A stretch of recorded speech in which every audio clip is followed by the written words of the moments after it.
Putain, je comprends pas, mon réseau est lent depuis quelque temps. Pourtant j'ai vérifié, y a pas de problème avec le fournisseur d'accès, hein. Je vais vérifier dans le panneau d'administration du routeur. Alors, équipement connecté... Bonjour à tous, c'est Deru et bienvenue pour un nouveau Deru Tech. Bien que je suis plutôt porté sur le cuivre à ne pas sortir de son contexte, le Wi-Fi est omniprésent car très pratique, je l'utilise moi-même chez moi, même si j'aimerais pouvoir tout brancher en filaire, mais une ampoule connectée branchée en Ethernet, ça doit pas être pratique. Facile d'accès dès l'instant qu'on le capte et qu'on a les bons identifiants, mais aussi assez facile d'accès par des personnes indésirables si on ne fait pas attention à sa configuration. Vous l'avez deviné, on va parler de la sécurité du Wi-Fi. Avant de voir les risques pour vous ou votre réseau d'un Wi-Fi mal sécurisé et comment le sécuriser efficacement, établissons une situation initiale avec une configuration par défaut d'un routeur et donc plus ou moins d'un réseau Wi-Fi qu'on vient tout juste de mettre en place. Vous avez donc votre routeur, votre box que vous venez de brancher pour la première fois.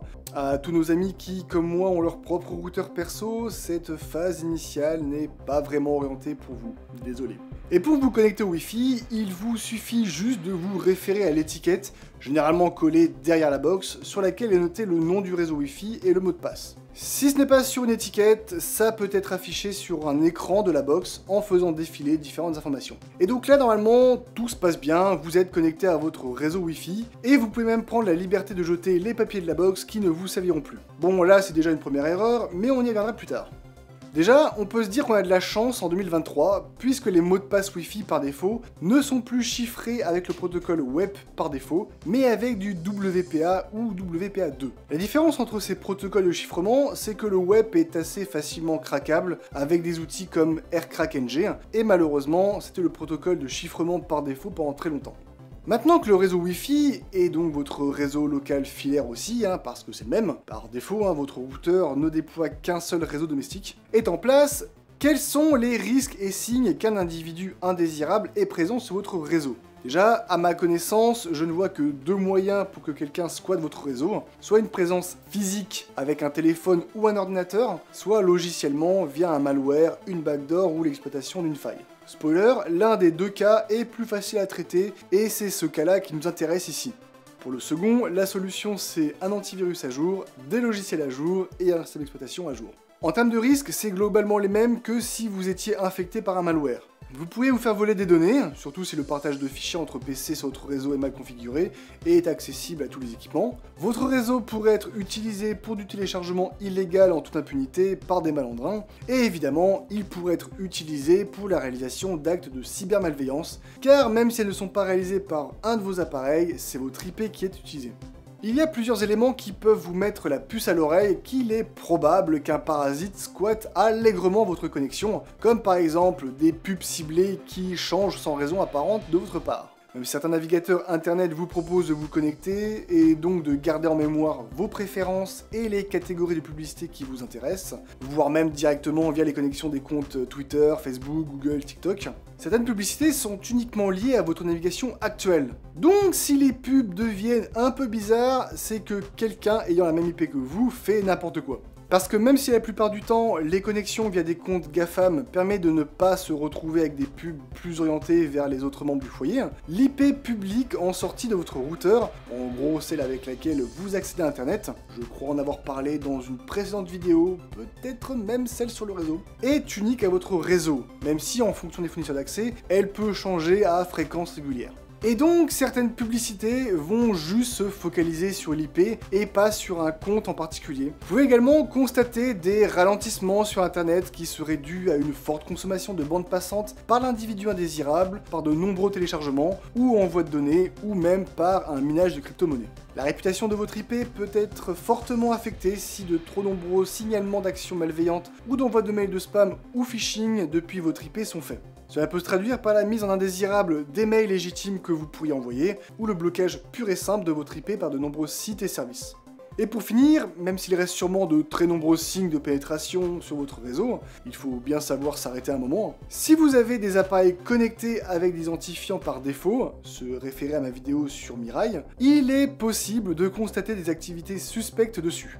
Le pire étant si vous avez des caméras connectées. Une fois l'apparition d'un ou plusieurs de ces signes, ou même avant si vous voulez éviter toute prise de risque, il y a plusieurs choses à faire. Tout d'abord, ne pas jeter de papier concernant la box. Les identifiants de votre routeur peuvent être indiqués dessus, surtout que lors de la première connexion à l'interface d'administration de la box, il est souvent d'usage d'avoir comme identifiant admin et comme mot de passe les X premiers caractères du mot de passe Wi-Fi. Donc on jette rien et on se connecte le plus tôt possible sur l'interface d'administration, soit sur l'IP 192.168.1.1, soit 192.168.0.1. Directement dans la barre d'URL de votre navigateur, là où sont marquées les adresses des sites web visités, et on change le mot de passe administrateur. Et on le note dans un gestionnaire de mots de passe et pas sur un papier. On profite également d'être sur l'interface administrateur de la box pour vérifier que le mot de passe du Wi-Fi soit bien en WPA ou WPA2 et surtout pas en WEP. Et en passant, on modifie le mot de passe pour quelque chose de robuste, à savoir au moins 12 caractères, minuscules, majuscules, chiffres et caractères spéciaux. Je fais que le répéter, j'espère que ça rentre. Et si besoin, on enregistre aussi le mot de passe du Wi-Fi dans le gestionnaire de mots de passe. Vous pouvez aussi aller sur la page listant tous les appareils connectés au réseau, soit en Wi-Fi, soit en filaire, et vérifier qu'aucun appareil indésirable soit présent. Pour plus de visibilité, il est même possible avec certains routeurs de modifier le nom des appareils directement dans la liste, pour par exemple repérer rapidement les ampoules connectées, l'ordinateur fixe, une imprimante Wi-Fi, le téléphone, etc. Normalement, il est possible depuis cette liste d'exclure des appareils. Mais avant toute exclusion, je vous conseille de vérifier qu'il ne s'agit pas du nouveau téléphone de Titouan ou du nouveau ruban LED de Cindy, qui seront embêtés de ne plus avoir accès à Internet ou ne plus pouvoir utiliser l'appareil connecté. Pour bien prendre les devants et empêcher qui que ce soit de rejoindre votre réseau Wi-Fi, il est possible de mettre en place une liste blanche basée sur l'adresse MAC des équipements, comme cette adresse est censée être unique, mais ça demande un petit peu de connaissance et de manipulation, donc pas trop faite pour les non-initiés. Ou alors il est possible de rendre invisible son Wi-Fi dans la liste des réseaux disponibles, mais il faut bien penser à noter le SSID, Service Set Identifier, qui permettra quand même de s'y connecter sans le voir. Et petit rappel, parce que ça ne fait jamais de mal, veillez à ne pas vous connecter à des réseaux Wi-Fi publics. Ils ne sont pas sécurisés et donc il est possible de récupérer certaines de vos infos. Ou alors ne faites rien d'important dessus si vous vous y connectez. Genre, même vous authentifier sur votre boîte mail, c'est déjà quelque chose d'important. Et certains Wi-Fi publics peuvent être ce qu'on appelle des Devil Hotspots, qui sont de faux réseaux Wi-Fi créés par des pirates pour récupérer des identifiants. Globalement, j'ai été non exhaustif sur les risques, les signes, les moyens de pénétration sur un réseau et les façons de se protéger, mais je pense vous avoir présenté un bon panel de scénarios possibles afin de vous inciter, par la peur, à mettre en place des configurations plus robustes pour sécuriser votre réseau, bien qu'il n'existe actuellement, et à ma connaissance, aucun moyen ultime de protéger son réseau, mis à part en le déconnectant d'internet ou en coupant le Wi-Fi, et encore. Il faudra un outil de sécurité adaptatif, possiblement basé sur l'IA, mais on n'en est pas encore là. Et je suis pas vraiment très chaud pour confier la sécurité à une IA. J'espère que cette vidéo, qui m'a semblé assez longue à l'écriture, je sais pas si ça sera le cas au montage, Non. vous a plu. Si c'est le cas, n'hésitez absolument pas à la partager et à vous abonner, à laisser un pouce en l'air, ça m'encourage énormément, à laisser un commentaire et à me rejoindre sur les réseaux sociaux. Sur ce, je vous souhaite une bonne nuit, bonne soirée, bonne journée. Et n'oubliez pas, la sécurité est l'affaire de tous. Ciao. Nos prières ont été exaucées. Insérer blague sur Apple ici. Blague sur Apple ici. Bon, c'est bon, ça va, on a compris. Certaines publicités sont... Ah bah là, c'est le gaffeur qui a lâché.